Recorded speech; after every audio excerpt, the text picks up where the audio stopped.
Howdy. I'm gonna try a little diagram. It's been a minute. It's been a minute. So this little diagram of mine. Oh, is this pen gonna work? I found this cool little pen the other day. It's pretty. Writes pretty good too. This little diagram is about how fucking limited human language is, and the rational part of our mind that to most people most of the time operate as though it's the exclusive and the comprehensive reality, like words and thoughts. So we're just gonna say, hopefully it flips it around. This is everything. It's like the whole fucking universe, everything in it. We'll just say it's kind of like, well, we'll call it Earth life. Everything Earth. Everything Earth.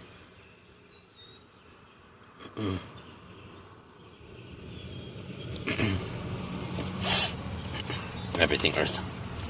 This little box right here. This is the human world. This is everything that humans can think, know, do, experience, etc. So you see it's already out of the whole Earth, and this is probably way more than it would actually be. It's just a little chunk. It's a little chunk, right?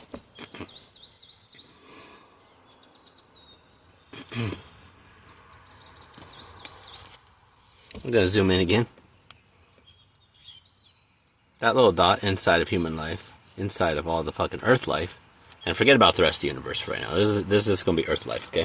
It's Earth life. That little dot is like culture, language, arts, etc.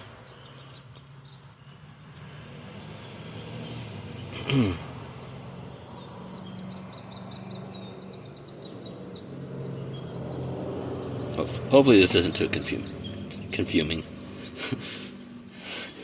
Confusing. This is first time, so we're zooming out from this to this. Just say this is like culture. This is like culture. This is like all human life within the planet. This is culture, and then no, this is human life, and this is culture. All right, so we're gonna zoom that out. Out of culture.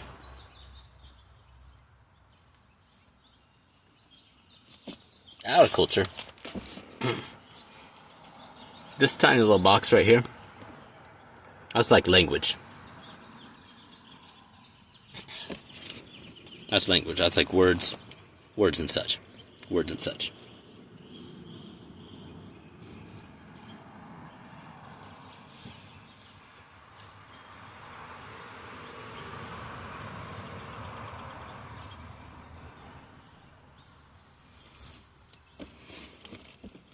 You almost can't even see it. And this is zoomed way out from that. It's like one little tiny dot of one human. What one human can understand, being from a particular culture and place and time. Just this one little tiny little dot. And that tiny little dot, right there, that's what most people are working with. When they're thinking like their language and their thoughts and their ideas are an absolute and accurate representation of reality. Of God, of life, the universe, and everything. Hint, the answer is 42. If you know, you know.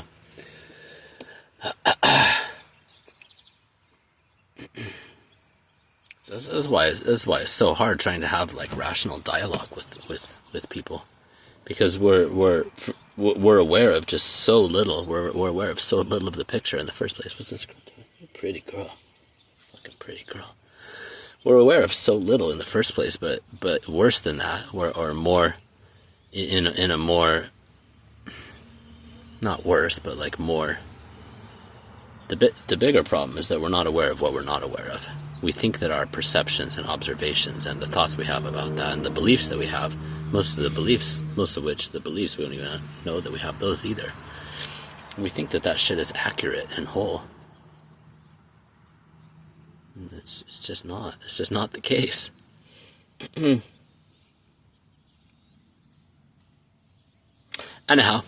I'm gonna break it down some more and some other thing. Anyways, I brought my whiteboard, but it's a little bit messy. I've been meaning to get back over onto that for a little bit.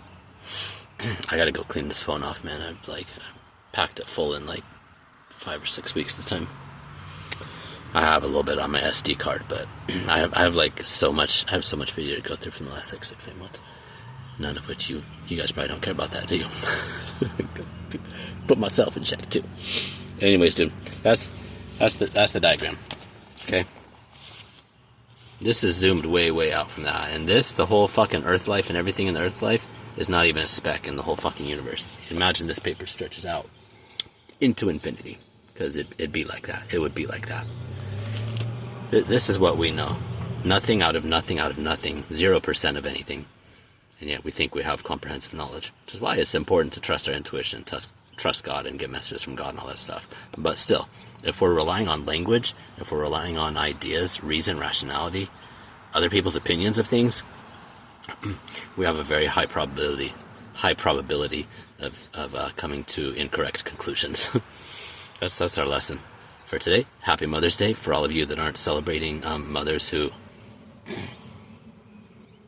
We will not discuss the gory details.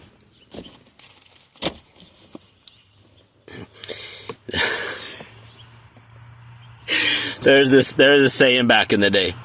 At least I heard it. I heard it more than once from both of my parents, but my mom especially said, "I'm the one that brought you into this world. I can take you back out if I want." Which, was... We learned how to laugh about it. In retrospect, it's a little bit funny. But now that I remember some of the things that were actually going on, like life-threatening things and the most horrific kinds of abuse, etc., and now that my family is actually involved in plots and schemes, and some of them have even taken money on my head, taken hush money and things of that nature, I suspect. You guys can try to sue me, but you're not going to get anything, and I'll countersue anyway. So, but I got to be careful what I say on the on the online stuff. I've been sitting with this the last couple of weeks. I've been debating whether to post something about it. I didn't think it was like a literal thing. That these people actually feel like they have the right to their own children for convenience, for money, or for whatever other fucking whatever. It's pretty wild. So if that's your experience and you don't want to celebrate Mother's Day, don't fucking do it. You can celebrate yourself if you had to mother yourself and father yourself, and if you're reparenting yourself right now. I'm so proud of you.